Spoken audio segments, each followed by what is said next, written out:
आइए देखते हैं एक सबसे ज़्यादा इम्पोर्टेंट टॉपिक जो है ब्लड। ब्लड एक ऐसा टिश्यू है, एक ऐसा इम्पोर्टेंट कंडक्टिव टिश्यू है या फ्लूइड है जो डिफरेंट टाइप के मटेरियल्स को हमारे डिफरेंट टाइप के बॉडी पार्ट्स में पहुंचाता है। मटेरियल्स लाइक जैसे कि आपने कुछ भी खाया, फॉर एग्जांपल आपने कोई न्यूट्रिशंस लिया, तो न्यूट्रिशंस में जो न्यूट्रिएंट्स होते हैं वो आपके ब्लड में घुलकर आपके डिफरेंट टाइप के टिश्यू यानी सेल्स तक पहुंचते हैं। ठीक है, इसके अलावा ब्लड आपके गैसों का भी ट्रांसपोर्ट करता है। ट्रांसपोर्टेशन जैसे कि ऑक्सीजन का भी ट्रांसपोर्टेशन करेगा, ऑक्सीजन है आपका, CO2 है, कार्बन डाइऑक्साइड है, इसका भी ट्रांसपोर्टेशन करेगा। अगर ब्लड आपका ऑक्सीजन का ट्रांसपोर्टेशन कर रहा है तो उसे हम ऑक्सीजनेटेड ब्लड बोलते हैं, यानी ऑक्सीजनेटेड। वहीं दूसरी ओर अगर ब्लड आपका कार्बन डाइऑक्साइड का ट्रांसपोर्ट कर रहा है तो उसे हम डीऑक्सीजनेटेड ब्लड कहते हैं। ऑक्सीजन कब कैरी करता है? ऑक्सीजन तब कैरी करता है जब आप इन्वायरमेंट से ऑक्सीजन लेते हैं और वही इन्वायरमेंट की ऑक्सीजन आपके लंग्स तक पहुंचती है और लंग्स तक पहुंचने के बाद वो आपके ब्लड वेसल्स में घुल जाती है। जैसे कॉटन होता है, कॉटन वो पानी को सोख लेता है, एब्जॉर्ब कर लेता है, उसी तरीके से ब्लड वेसल्स जो होती हैं ऑक्सीजन को लंग्स से एब्जॉर्ब कर लेती हैं। अब यही ऑक्सीजन सीधे आपका जाता है सेल्स में। सेल्स में वो क्या करता है, जो आपने फूड मटेरियल खाया होगा, ठीक है, जो भी फूड मटेरियल्स लिए होंगे उसके जो न्यूट्रिएंट्स होंगे वो सेल में जाके टूटते हैं। ठीक है, उनको जब एनर्जी जो टूटती है, जो आपने खाया है, फूड खाया है, C6H12O6 जो आपने खाया है, फूड खाया, उसको ब्रेक डाउन करने के लिए ऑक्सीजन की ज़रूरत पड़ती है। इस प्रोसेस को हम रेस्पिरेशन बोलते हैं। तो इस तरीके से ब्लड का इम्पोर्टेंट रोल अदा करता है यहाँ पे कि वो चीज़ों को कैरी कर सके, ऑक्सीजन को ले जा सके ताकि फूड टूट सके। वहीं और फूड टूटने के बाद जो आपका कार्बन डाइऑक्साइड बनता है, जो आपका H2O बनता है, जो ATP यानी एडिनोसिन ट्राइफॉस्फेट जो कि आपकी एनर्जी है, अब ये हमारे बॉडी के अंदर सब मटेरियल बनना है। तो ये जो चीज़ है ये तो स्टोर हो जाती है माइटोकॉन्ड्रिया में जाके, क्योंकि ATP एडिनोसिन ट्राइफॉस्फेट आपकी एनर्जी सेल है, एनर्जी करेंसी है, एनर्जी, ठीक है। और वहीं जो CO2 है ये इन्वायरमेंट में छोड़ दी जाती है। अभी इसको भी तो कौन लेके आएगा, इसको भी तो ब्लड लेके आता है। तो जब ऑक्सीजन ले जाता है तो हम उसे बोलते हैं ऑक्सीजनेटेड ब्लड, वहीं जब आपका CO2 ले जाता है तो उसे हम बोलते हैं डीऑक्सीजनेटेड ब्लड। जैसे मैंने लिखा है कि ऑक्सीजन अगर अटैच है हीमोग्लोबिन से, हीमोग्लोबिन क्या है, एक टाइप का ब्लड ही है। हीमो का मतलब होता है, मैं आपको बताना चाहूँगा, हीमो का मतलब होता है एक पिगमेंट, ठीक है, एक पिगमेंट है, ठीक है। और ग्लोबिन का मतलब होता है प्रोटीन, ये आपका प्रोटीन है, ठीक है, ये आपका प्रोटीन है। तो हीमोग्लोबिन एक टाइप का प्रोटीन का ही पिगमेंट है। पिगमेंट का एक कलर होता है जो आपके ब्लड को रंग प्रोवाइड करता है, कलर प्रोवाइड करता है, ठीक है। CO2 अटैच होती है तो वो उसे डीऑक्सीजनेटेड ब्लड बोलते हैं। बात करते हैं ब्लड के कंपोजिशन की। ब्लड के दो कंपोजिशन होते हैं, एक होता है सॉलिड पार्ट, एक होता है लिक्विड पार्ट। सॉलिड पार्ट को हम ब्लड सेल्स या ब्लड कॉर्पल्स बोलते हैं। अब इसमें क्या क्या आता है, RBC, WBC, प्लेटलेट्स, और लिक्विड पार्ट में आता है प्लाज्मा। आज का जो टॉपिक है वो हमारा RBC, WBC और प्लेटलेट्स के ऊपर ही है, क्योंकि ये सबसे ज़्यादा इंपॉर्टेंट टॉपिक है, ठीक है।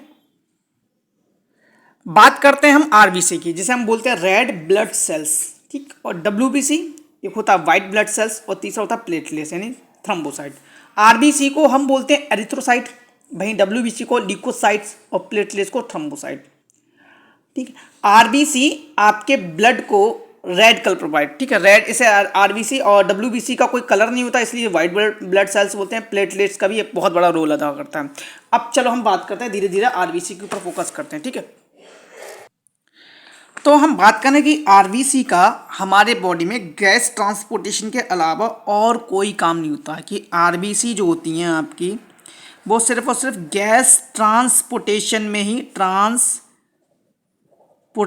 में बहुत बड़ा रोल अदा करती हैं RBC, ठीक है, गैस का ट्रांसपोर्टेशन करने में और कोई काम नहीं होता ऐसा, इसके अलावा और कोई काम नहीं होता। इसका मतलब है कि RBC is responsible for transportation of gas. क्या? RBC is responsible for transportation of gas, ठीक है।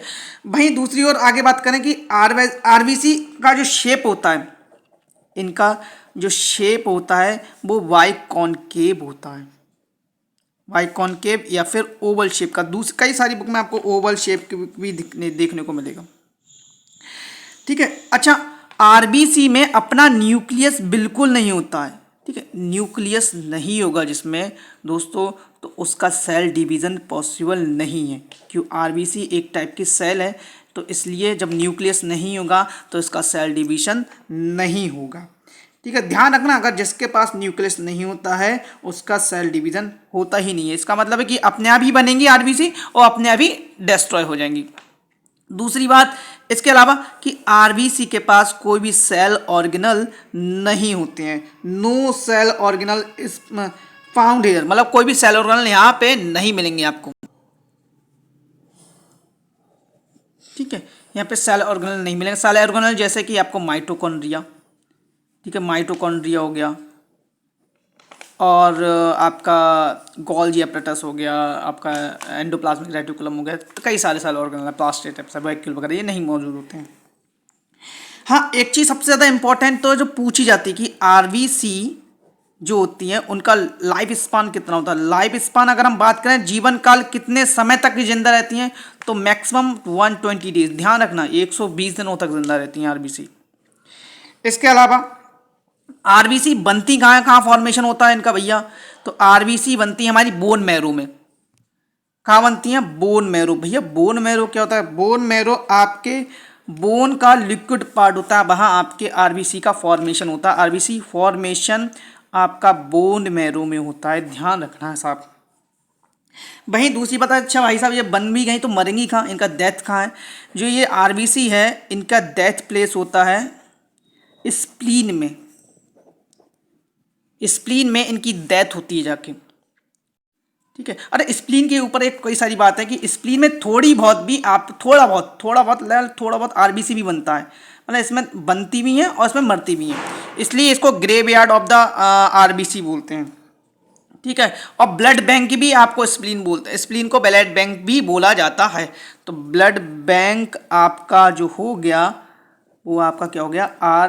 स्प्लीन हो गया, ठीक है। स्प्लीन को ब्लड बैंक भी बोला जाता है और डेथ ग्रेवयार्ड भी बोला जाता है। ग्रेवयार्ड मतलब कब्र, ग्रेवयार्ड, तो उसको भी स्प्लीन बोला जाता है, क्योंकि स्प्लीन में ही जाके आपकी आरबीसी की डेथ हो जाती है, स्प्लीन में भी थोड़े बहुत आपके आरबीसी बनती हैं।